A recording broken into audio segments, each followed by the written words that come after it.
nigga kill over a bitch, but let a rat keep his wife. Okay, I'm trying to get myself on video. I know. So that it's not a disembodied voice. Hang on.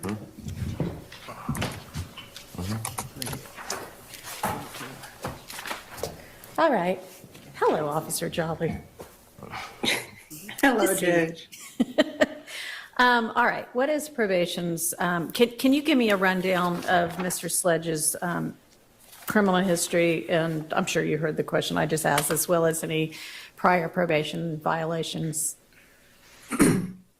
Well, currently, he'd used his first offender twice, one for DeKalb County, one for Fulton County. Well, that's lucky The of him, DeKalb, since you're only supposed to get to use it once. Okay.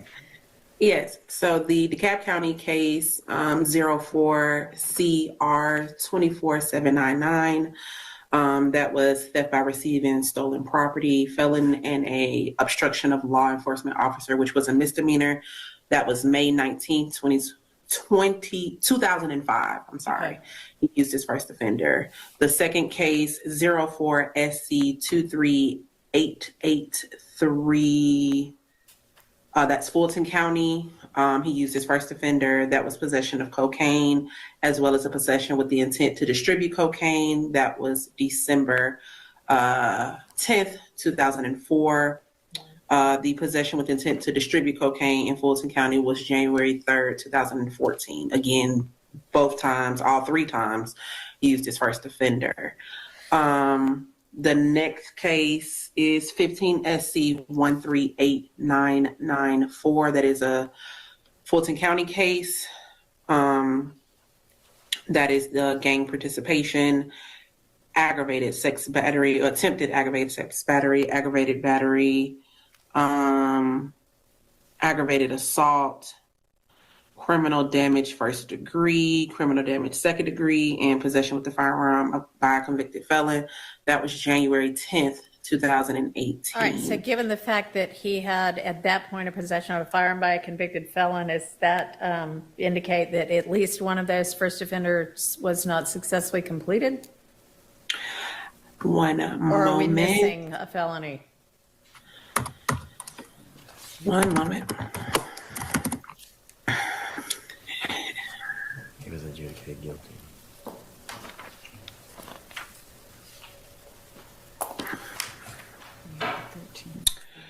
That would be correct, Your Honor.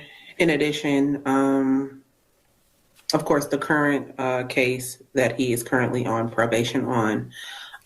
As far as previous revocations, So, hang on. So the 15 SC and then this 22 SC case, right? Is there anything Correct. between the two of them?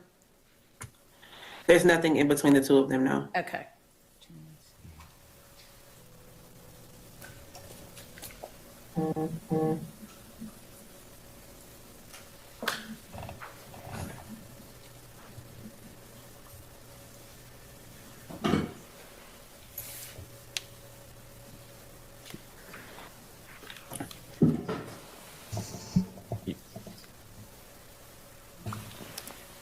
Are you looking about prior revocations or prior violations? Yes, at this present time, I don't see any prior revocations. There was one documentation. It's a little bit, I guess, I'm having a hard time understanding what they meant by it. One moment. Judge, while she's pulling that up, there is a 13 SC 123423 out of Fulton County. It's a VGCSA, possession of cocaine with the intent to distribute, where the defendant received 5 years probation on January 7th, 2014, which would be the predicate or basis for the possession of a firearm by a convicted felon of the 15 I figured SC. there had to be something else there. Okay, Sorry, I should have spoken sooner. I apologize. appreciate it.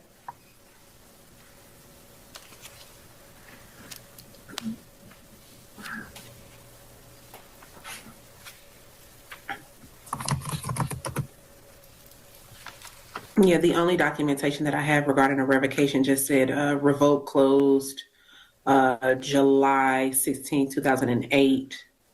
doesn't really show any actual time served or any time being revoked or continued on probation back in 2008. Okay. So I'm unsure if that's an actual revocation that was completed. Okay, well, yeah, it sounds like maybe that it was revoked, but it was just wrapped up in something else is how I would take that. I don't know, but, or that that a violation was found, but we don't know what that was or anything like that. All right, so does probation have a recommendation in this case? Due to the last minute notification of this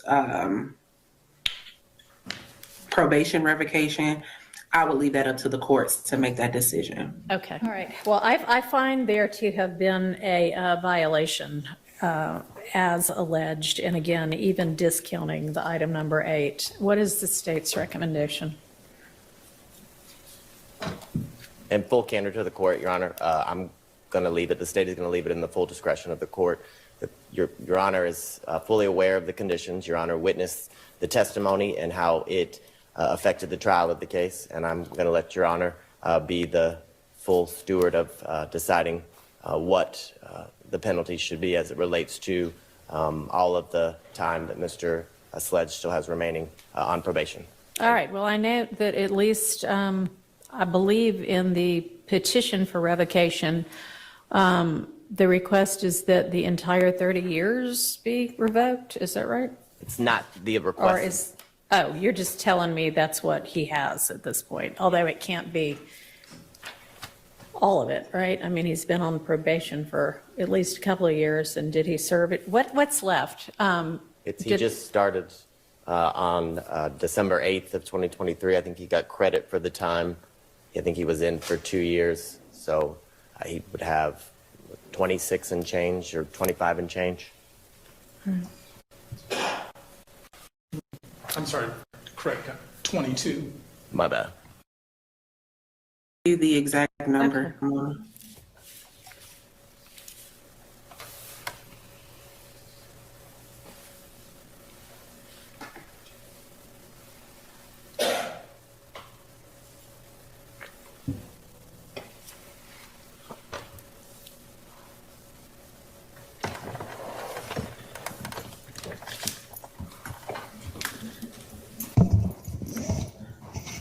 That would be 27 years.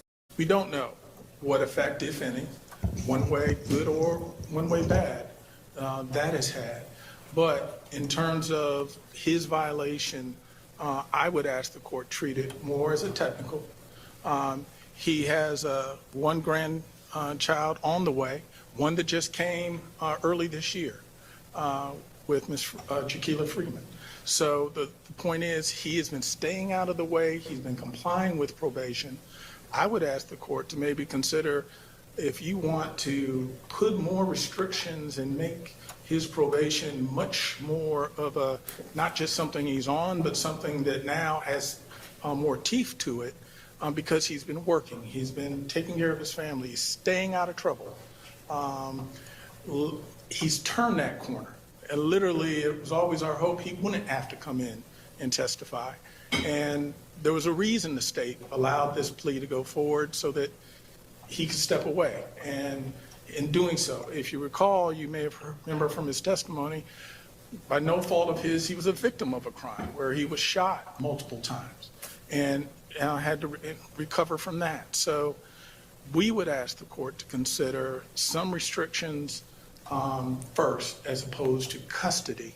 And if you do go with custody, we would ask to consider it as a technical type of violation, not a substantive violation in which you would be authorized to give him an even greater sentence.